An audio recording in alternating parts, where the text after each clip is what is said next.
अफगानिस्तान से सैनिकों की वापसी के मुद्दे पर पूरी दुनिया में किरकिरी होने के बाद अमेरिका के राष्ट्रपति जो बाइडेन अपने घर में भी घिर गए हैं।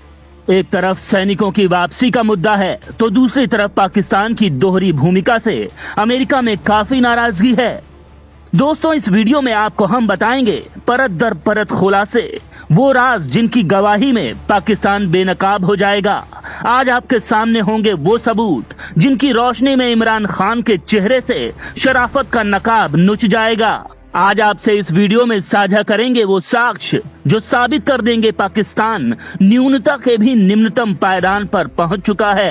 दोस्तों, अफगानिस्तान से वापसी पर फजीहत झेल रहे बाइडेन को शायद अब ये समझ में आने लगा है कि वो पाकिस्तान के जाल में पिछले 20 साल तक फंसे रहे। ऐसे में हर तरफ से घिरने के बाद बाइडेन सरकार ने तालिबान की मदद करने के लिए पाकिस्तान को फटकार लगाई है। पहले तालिबान के खिलाफ एक्शन के लिए अपना एयरबेस देने से इनकार करना, फिर तालिबान को बैकफुट पर धकेलने के लिए मदद करने में आनाकानी करना, ये ऐसे पेच हैं जो पाकिस्तान को कटघरे में खड़ा कर चुके हैं। लिहाजा अब अमेरिका पाकिस्तान की पिछले 20 साल की भूमिका की जांच कराने की बात कर रहा है ताकि ये जाना जा सके कि आखिर जिन 20 सालों में अमेरिका अफगानिस्तान में तालिबानी आतंकियों से जंग लड़ रहा था, इस दौरान पाकिस्तान ने अमेरिका और वर्ल्ड मॉनिटरी फंड से मिलने वाली मदद का इस्तेमाल कहां और कैसे किया। डेमोक्रेटिक सांसद जोक्विन कास्ट्रो ने तो पाकिस्तान को गैर नाटो सहयोगी का दर्जा खत्म करने की मांग कर दी है। डेमोक्रेटिक सांसद कास्ट्रो का इल्जाम है कि अमेरिकी फौज जब पाकिस्तान में अमन बहाली के लिए तालिबानी आतंकियों से लोहा ले रही थी तो बैकडोर से उसके इस मिशन को पाकिस्तान ही पलीता लगा रहा था। एक तरफ आतंकवाद से लड़ने के नाम पर पाकिस्तान अमेरिका से फंडिंग पाता रहा तो दूसरी ओर इसी मदद को वो आतंकी सांपों को दूध पिलाने में इस्तेमाल करता रहा और नतीजा आपके सामने है।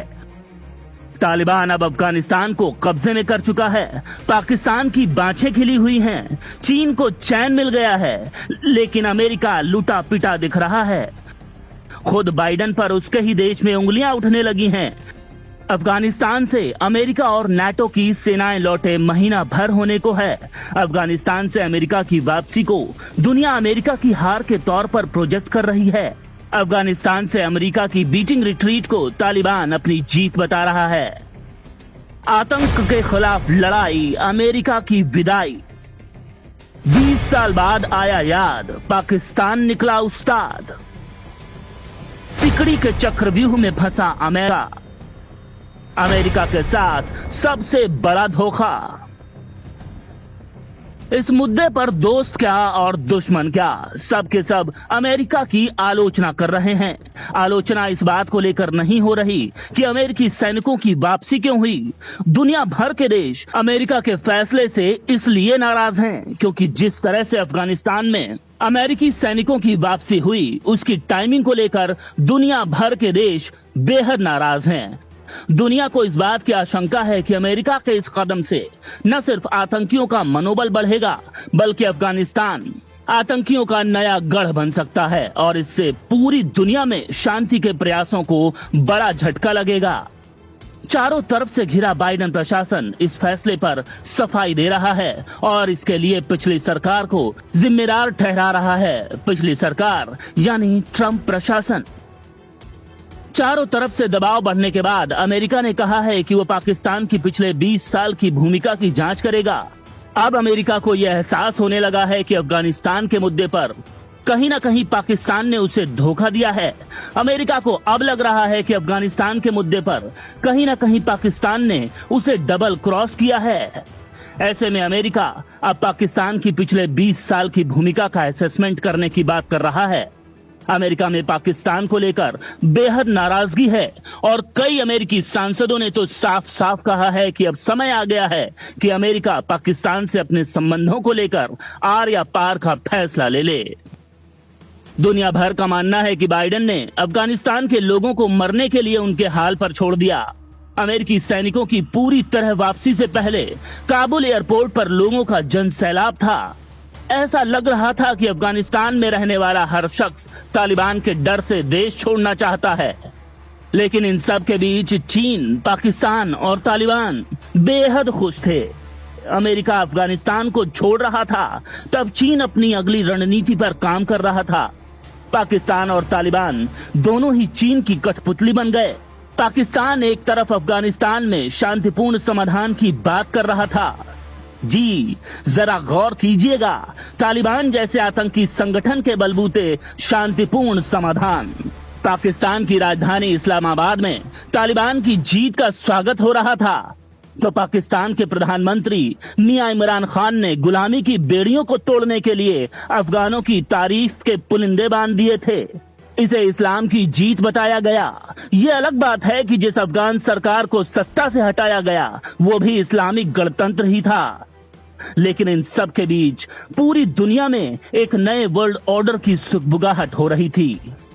सुपर पावर अमेरिका की हस्ती पर एक बड़ा दाग लग रहा था। आतंक के खिलाफ पूरी दुनिया की लड़ाई को एक बहुत बड़ा धक्का लग रहा था। विडंबना देखिए कि जिस 9/11 घटना के बाद अमेरिका ने अफगानिस्तान में डेरा डाला था और वहां 20 साल तक उसने आतंक के खिलाफ मुहिम चलाई, लेकिन जब 20 साल के बाद अमेरिका ने अफगानिस्तान को छोड़ा तो 9/11 की बरसी वाले दिन ही तालिबान सरकार के शपथ लेने की खबर आई। हालांकि बाद में तालिबान इस बात से मुकर गया, लेकिन सच तो यह है कि इस खबर से भी तालिबान अमेरिका को चिढ़ा गया। जिस दिन अमेरिका के लोग 9/11 की घटना को याद कर शोक मना रहे थे, उसी दिन अफगानिस्तान और पाकिस्तान के आतंकी शौर्य दिवस के तौर पर मना रहे थे। पूरी दुनिया में संदेश गया कि पाकिस्तान और तालिबान ने मिलकर अमेरिका के साथ बड़ा धोखा किया। जिस अफगानिस्तान में आतंक के खिलाफ अमेरिका पिछले 20 साल से लड़ाई लड़ रहा था, अपनी लड़ाई में उसने पाकिस्तान को भी साझीदार बनाया। इसके लिए अमेरिका ने पाकिस्तान को करोड़ों डॉलर की मदद की, लेकिन पाकिस्तान अंदर ही अंदर आतंक की जड़ों को मजबूत करता रहा। सोशल मीडिया पर पाकिस्तानी अमेरिका का मजाक उड़ाते रहे। मजाक तो यहां तक किया गया कि आईएसआई ने अमेरिका की मदद से अफगानिस्तान में पहले सोवियत संघ को हरा दिया और अब उसी आईएसआई ने अमेरिका की मदद से ही अमेरिका को भी वहां हरा दिया। जाहिर है यह अमेरिका के लिए एक बड़ी हार थी, क्योंकि जिस पाकिस्तान की वो लगातार मदद कर रहा था, वही पाकिस्तान आज उसे कदम दर कदम धोखा दे रहा था। 2002 से 2018 के बीच अमेरिका ने पाकिस्तान को 33 बिलियन डॉलर से ज्यादा की मदद की। इसमें तथाकथित गठबंधन सहायता कोष में करीब 14.6 बिलियन डॉलर की मदद भी शामिल है। हालांकि बाद में डोनाल्ड ट्रंप ने पाकिस्तान को मिलने वाली सभी मिलिट्री सहायता करीब बंद कर दी थी। इससे पहले ओबामा सरकार ने पाकिस्तान की सहायता घटाई थी। ये वही दौर था जब पाकिस्तान चोरी छिपे तालिबान को ट्रेनिंग और हथियार देकर अफगानिस्तान में अमेरिका की योजनाओं को नाकाम कर रहा था। ऐसे में पूरी दुनिया पूछ रही थी कि क्या पाकिस्तान ने अमेरिका को अब तक का सबसे बड़ा धोखा नहीं दे दिया। पहले ओसामा बिन लादेन को अपने यहाँ छुपा कर रखा और अब तालिबान के साथ मिलकर आतंक को हवा दे रहा है। अफगानिस्तान से अमेरिकी सैनिकों की वापसी के बाद से चीन भी पाकिस्तान की तरह डबल गेम खेलने लगा है। सुपर पावर अमेरिका की गिरती साख का सबसे बड़ा फायदा चीन उठा रहा है।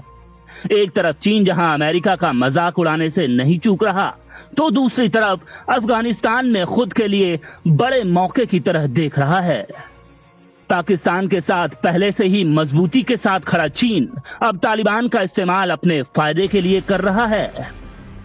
ऐसे में दक्षिण एशिया में अब नया समीकरण बनता दिख रहा है। एक तरफ वो लगातार अमेरिका को निशाने पर ले रहा है। चीन ने तालिबान के आने के बाद अफगानिस्तान के बिगड़े हालातों के लिए अमेरिका को जिम्मेदार ठहराया।